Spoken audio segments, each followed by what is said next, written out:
Yung mga programa para sa mga senior citizen? Ayan, magandang katanungan, Ma'am Cathy, dahil alam ko marami siguro nakikinig sa atin na mga senior citizen, no? Mga kababayan nating senior citizen na Bago tayo magpatuloy, huwag kalimutang mag-subscribe sa aking channel.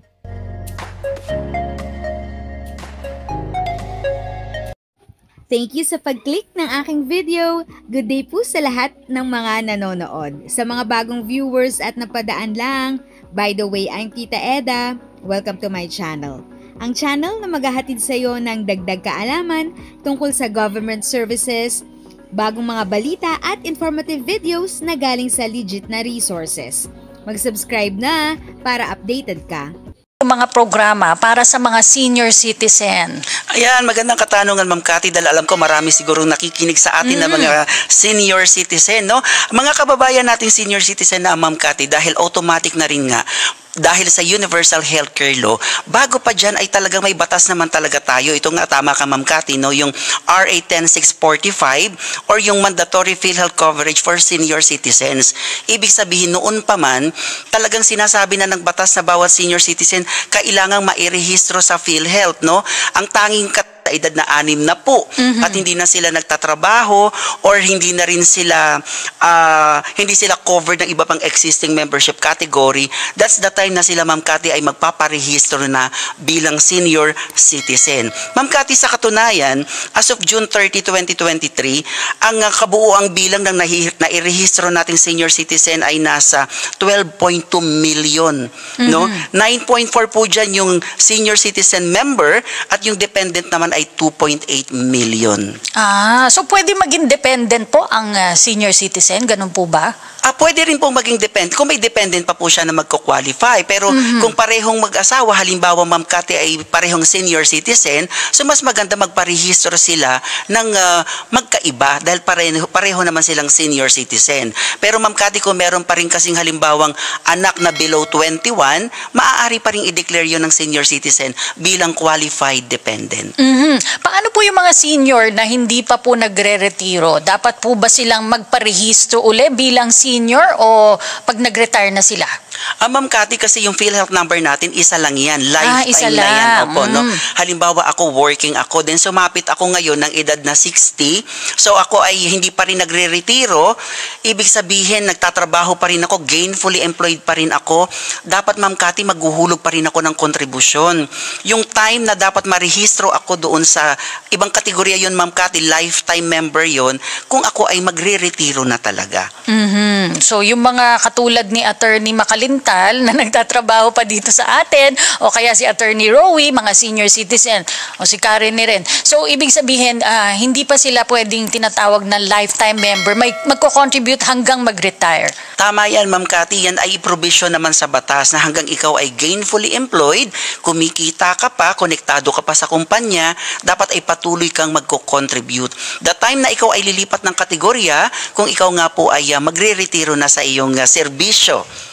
At wala na po silang contribution pag ganon. Ay tama, Ma'am Cathy, no? Even yung ating senior citizen, kasi dalawa, Ma'am Cathy, linawin natin, ano? Iba yung senior citizen program at iba yung lifetime member program. Magkaiba yun. Opo. Okay. Yung senior citizen po, yan po yung mga senior citizen natin na hindi nakabuo ng 120 monthly contributions.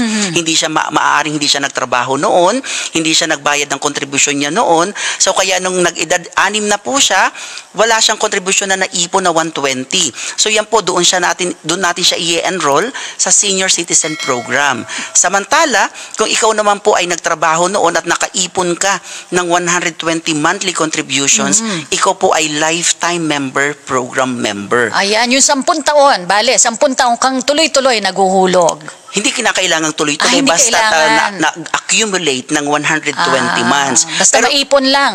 Tama yan, Ma'am Cathy. At ang maganda doon, ikaw po ay wala nang babayarang contribution sa PhilHealth. Lifetime na yan, ano? Hanggang mula nung ikaw ay nag-rehistro, hindi ka na magbabayad ng contribution. Sir Bill, ano yung mga benepisyong magagamit ng ating mga senior? Opo, magandang tanong yan, Ma'am Cathy, dahil ayan ang inaabangan ng mga kababayan Oo. natin.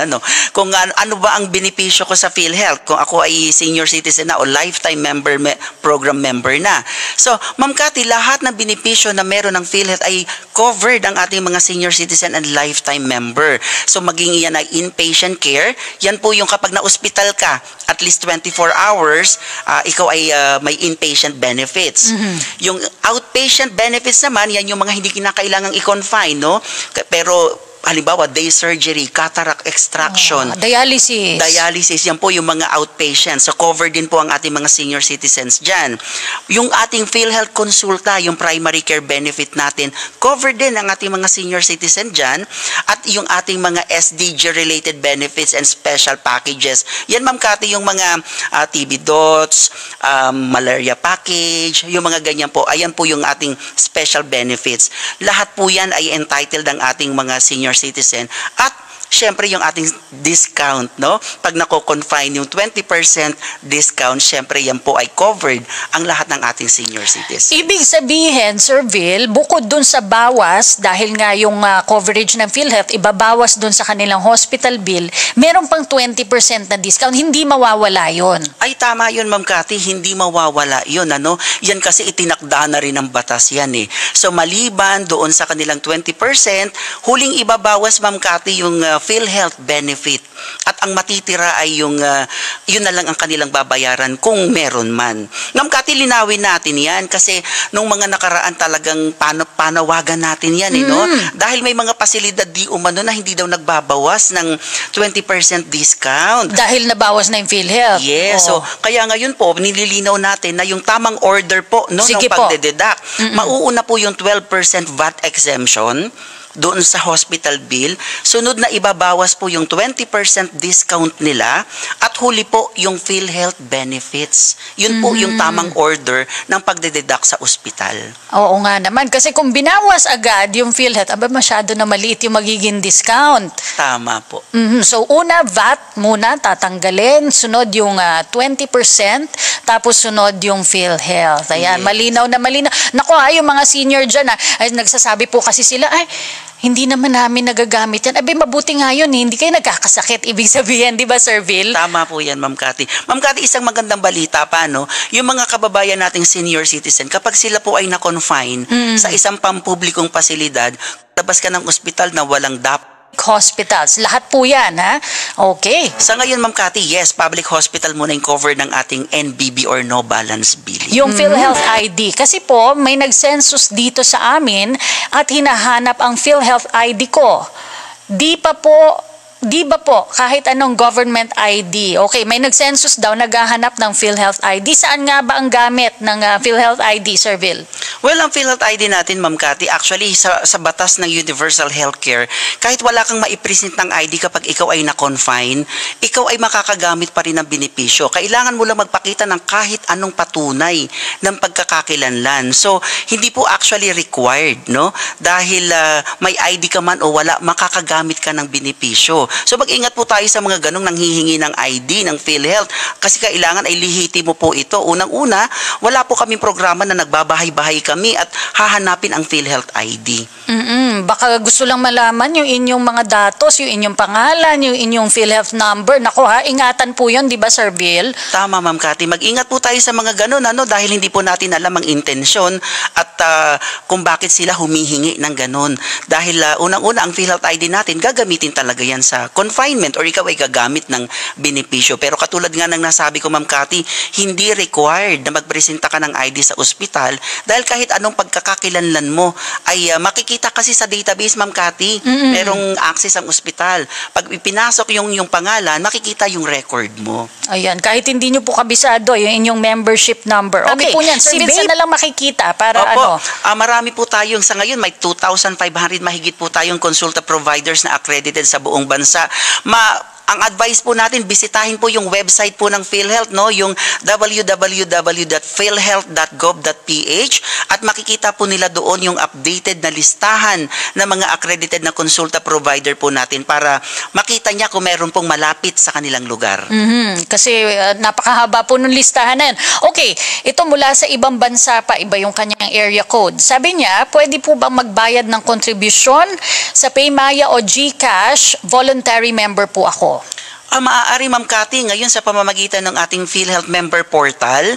So meron pong gateway doon na nakalink ang Maya, ang GCash, at maaari po silang magbayad. So ngayon ang ma-advise natin kay Ma'am ay magrehistro, no, kasi may ibang registration doon sa portal para makagamit po siya noon. So mag-register lang siya doon, mai-issuehan siya ng access. Doon maaari na po siyang magbayad through GCash. Meron pong payment module doon.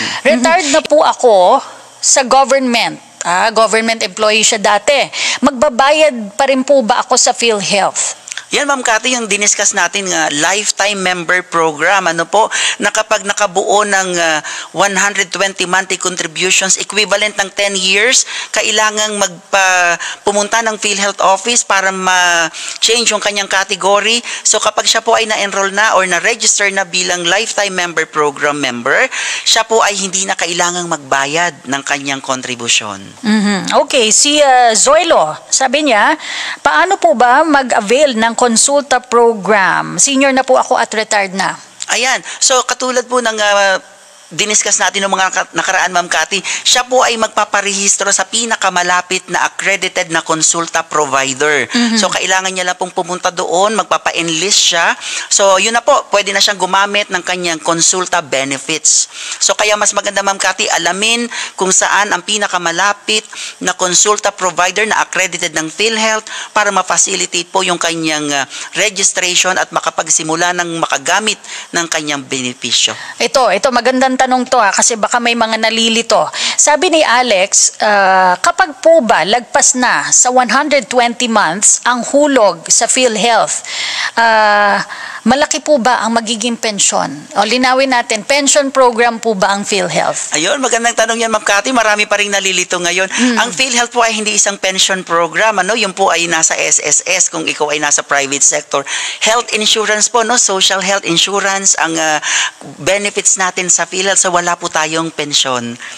Hindi yan parang GSIS or SSS or kahit pag-ibig, ano? So wala po. Ito po ay kung kayo ay mau-ospital o kailangan nyo magpa-check up.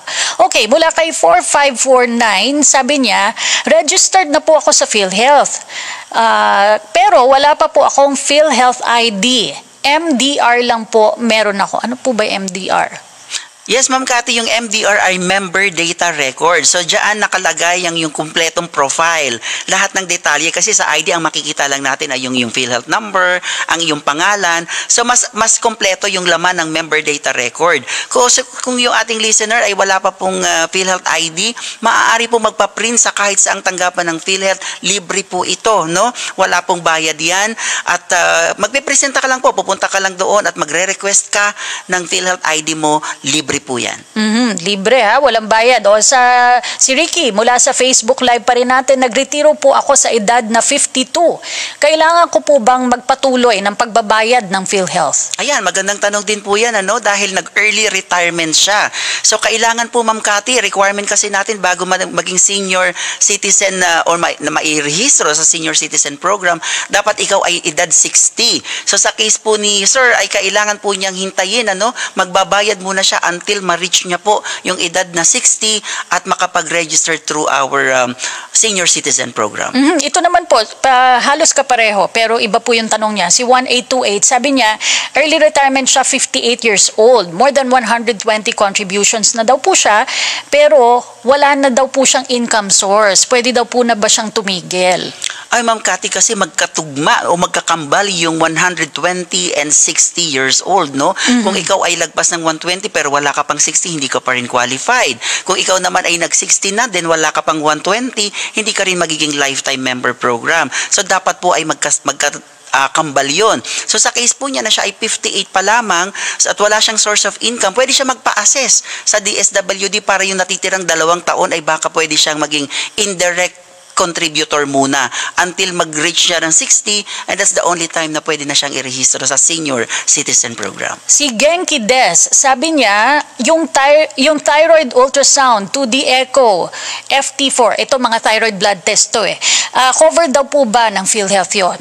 Sa ngayon, Ma'am Cathy, yung mga outpatient na mga test natin or laboratory ay hindi pa kino-cover, no? Pero kung yan po ay gagawin during naka-confine ka, papasok na po siya doon sa inpatient care natin. So, nakapasok na sa pakete. Pero kung yan po ay gagawin ng prior the confinement, sa ngayon hindi pa natin kino-cover, Ma'am Cathy. Maliban doon sa mga laboratory natin na covered na konsulta, yun pa lang po yung kino-cover sa ngayon, Ma'am Cathy.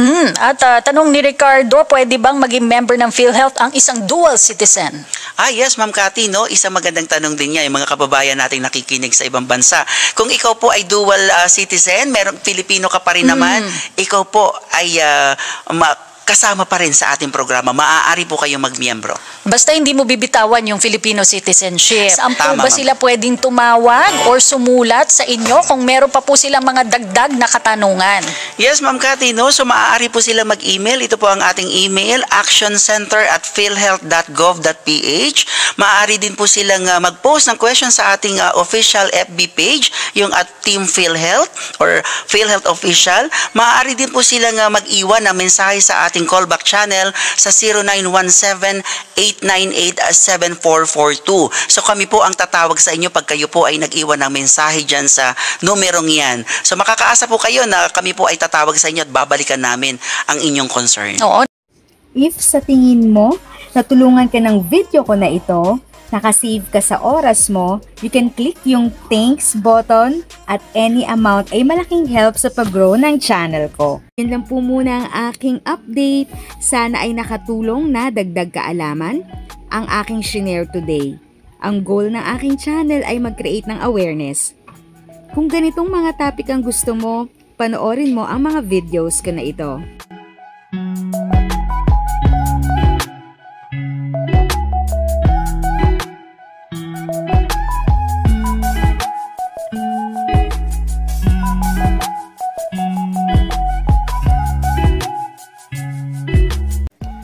Thanks for watching!